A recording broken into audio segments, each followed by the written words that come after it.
tools for organizing and sharing images. So it's great to be able to find images, but how do you organize them? How do you keep track of them? How do you share them safely online? That's what this module is about today. Well, we're going to start with my favorite site. I like Flickr to find images better than I do Google Images. I find far less offensive things on Flickr. There's always a risk that you might find images that are not appropriate, but I find far fewer on Flickr than I do Google Images. And I think it's because part of it is because it's a social networking site that it focuses on images. So Flickr is owned by Yahoo, and you can use the images that are on Flickr, but you don't have to even make an account. The only reason you make an account is if you want to upload your own images to Flickr. So if you just want to go look for pictures, and let's say if you need a picture of a river, a landform, or something like that, you can go in and look around, and we're going to talk about safe use of them and what you can use and what you can't use on Flickr. So first thing you can do is you can upload images. So upload right off your device, through email, from your computer, and you can go ahead and build your own collection. You can go look and search, as I mentioned. You could even leave notes for people if you sign in for a pro account. You can add tags so people know exactly geographically where the picture was taken. And the neat part is you can share from everywhere. So you can share through Facebook, Twitter, blogs, email, you name it, and you can go ahead and share your images if you choose to do that.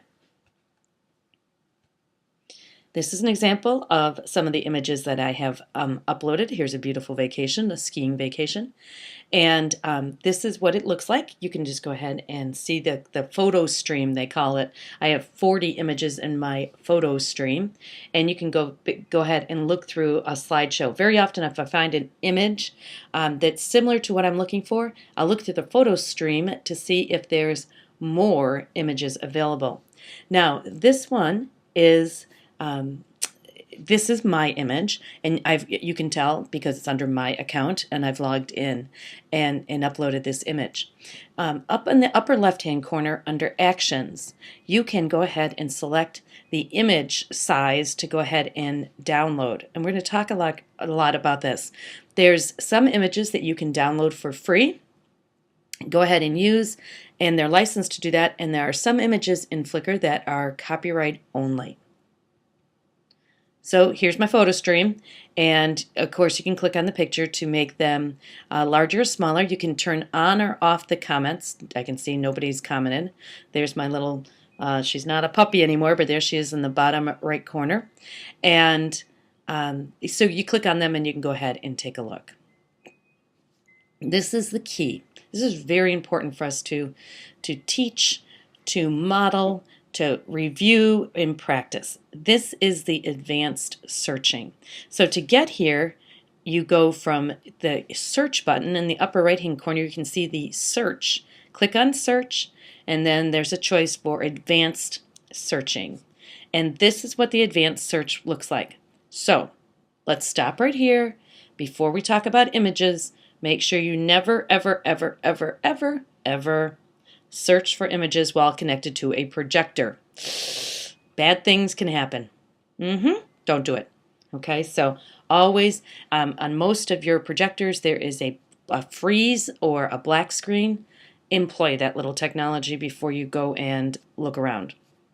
Okay, so in the upper right hand corner you put in what you're searching for, and then what are you looking for? Do you want videos? Do you want photos? And what kind do you want? You can go ahead and tell what kind you want. If you know you want them after a certain date or before a certain date, like let's say, for example, you're trying to show devastation after a forest fire. You might know the date of that, and so what did it look like before and what did it look like after, so you can do a compare and contrast. And that search by date is a great way to go ahead and do that. But the most important thing to check on this slide right there is in the bottom left corner where it says only search within Creative Commons. Creative Commons licensing basically says go ahead and use my image, put it in your projects, mash it up. Just don't resell it, put your name on it, and make money. That's what Creative Commons is. We want to make sure that we have students and everybody using things licensed under Creative Commons. Okay? Creative Commons is across the entire internet. It's not just on Flickr. So you always want to look for things that are licensed under Creative Commons. If they're not, it might say copyrighted, and they will not allow downloading on Flickr. And so you want to always make sure that you direct everybody to Creative Commons. Now, Picasa is software by Google, so you actually have to download the software and install it. But what Picasa is a fantastic organization and sharing tool. So we have to remember what to think before we move on from here. Do we want pictures out on the internet? Who are those pictures from? Do you have permission to share them? All of those important questions have to be solved before you decide what you're going to do. So for example, if you're a teacher, you want to make sure that it's okay to share those images for the class party. If not, you want to make them private and not public. So Picasa, before you get started, is actually software you download and install. It is not only organization, it also repairs images, takes out red eye. It has some tools. I mean, it's not Photoshop, but it sure has a whole lot of tools to make it easy. I personally don't do a lot of editing within Picasa, but I rely on Picasa for the organization features that I'll be sharing with you. This is my favorite organization piece. What this is face recognition. You put everything into your Picasa album. I think there's a lot here. There's 229 recently added. But then what this face recognition does is it goes through all of your images and asks you questions. Is this so-and-so? Is this so-and-so? And the face recognition is unbelievably accurate. I have two children that are very close in age, and I think they look different, but a lot of people have trouble telling them apart. And Picasa could pick out and really identify the differences between the two. You're looking at a screenshot of Abe Lincoln on Mount Rushmore. And we matched up some other Abe Lincolns, and it actually could take the Abe on Mount Rushmore and compare it to the Abe. I was like, this is not even real. This is so amazing. And you can do it folder by folder. You can see that there's all different folders that you can have, and you can organize, you can sync them. Now, there's the software, as I've said, on your computer. But then what you can also do is create an account in Picasa to have a web album. And what that is an album on the web that you share with selected people. It's similar to Google Docs and Google Calendar, that you go ahead and share your album through an email invitation. What's nice about that is we have family that lives out of town, and so they create web albums. And every time they're updated, I get a little email that says, hey, web album's been updated. It's a great way to keep up with family. But just again, remember, make sure you have permission to share those images if you need permission from parents or things like that. Looking along the bottom, Picasa's got a whole bunch of ways that you can go ahead and share. You can export. I always love this. That's a highlight of mine. I can shop and take those images that you have and put them on cards and shirts and all those different things. You can blog about it. So Blogger is also one of the Google properties, so you can just go ahead and blog very easily. So your picture just comes right out of Picasa, right over to Blogger. You can make collages. I haven't yet played with the movie feature yet, but I'm pretty excited to explore some more. Really, it's the face recognition thing that every time it's like, wow, I can't believe how really accurate it is. Okay, another great thing about Picasa is the ease in which you can share it across Google Docs, This is Google Sites, where you can take your images and pop them right into your website with just a very simple click of the button, and it just streamlines everything. You can do that same thing a variety of ways, but let's make it easy. Life's complicated enough. All right, any of your sites, your images can go right into there without going through the whole download, upload thing. So here's right this. This is in the menu out of Google Sites.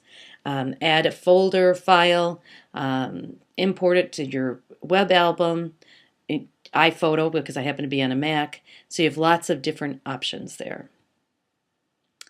I think it is, okay, I was going to say my favorite thing is the organization piece, how it keeps everything in folders and I can find it, but also the red eye in this is really, really good. So you need to kind of get in and play a little bit. There have been a lot of version changes lately, and I'm starting to find I might be able to do more editing in here than I've in the past had to do in Photoshop. Now, there's hundreds. I won't even guess how many photo sharing sites. They're everything from TweetPics to some of the examples that I'm about to show you. But there's so many photo sharing sites. You need to really pick one or two and kind of stick with those. But the most important thing is just make sure that you have the permission to upload those images. Make sure you're not violating copyright. Make sure you're using fair use rules. This is one of my favorites, Snapfish. Again, this has what they really want you to do is buy all the products that they make, and they do have beautiful products. The books, I've ordered a couple of the books, and they just come and they're just beautiful. But what I like about Snapfish is the ability to make a room.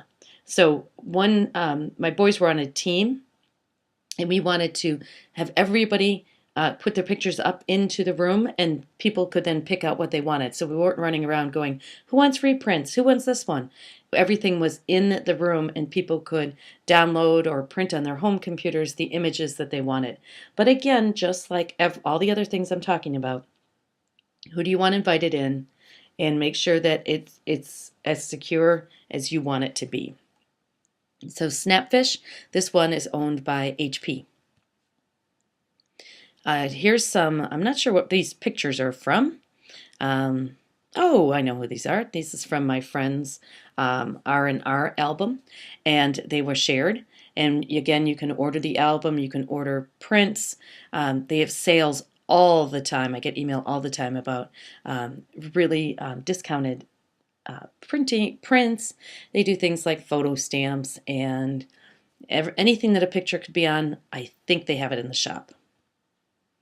Okay, here's the store. Of course, we have to walk through the store because that's the way that everything's set up. And so, of course, the better your pictures, the better your output product. But the cards are really beautiful. Here we go. Okay, I had to show you some of the things that you can do. All right, the other thing a lot of people don't realize is from like a Snapfish or some of the other ones I'm going to show you is you can also upload them to Snapfish, but you need that today or this afternoon or for a gift this weekend. You can run over to either your Walgreens, your Walmart, your Meijer, or I'm sure, well, 10,000 plus locations and have your prints immediate. So you kind of use Snapfish to get it to Walgreens. Now you could just go up and upload it to Walgreens or Walmart and skip Snapfish, but it's just one of those things that they kind of all talk together, which is really nice depending on how quickly you need something. I think I just love this because that picture is just so beautiful. And this is Kodak Gallery, very similar to what you just saw. It's a place to upload your images. It's a place to organize them. The sharing piece. I hate to date myself, but I was back in the, how many want copies of this? I'll get 2 copies and reprints and everything else. And so those days can be over now if you make a family room and you just put pictures in there. We did this to organize for somebody's anniversary. We just asked all the family members to put pictures into one room, and then we used that to actually create the book and the slideshow for the digital photo frame. That's what we made. Shutterfly, another one. And those are just a few, for organizing and sharing. Now, if we got into editing, we'd have a whole different group of tools, but those are just a few. Most importantly, make sure you're using images safely, that they're not copyrighted, and that you have permission to use the images and share them with others. So thanks.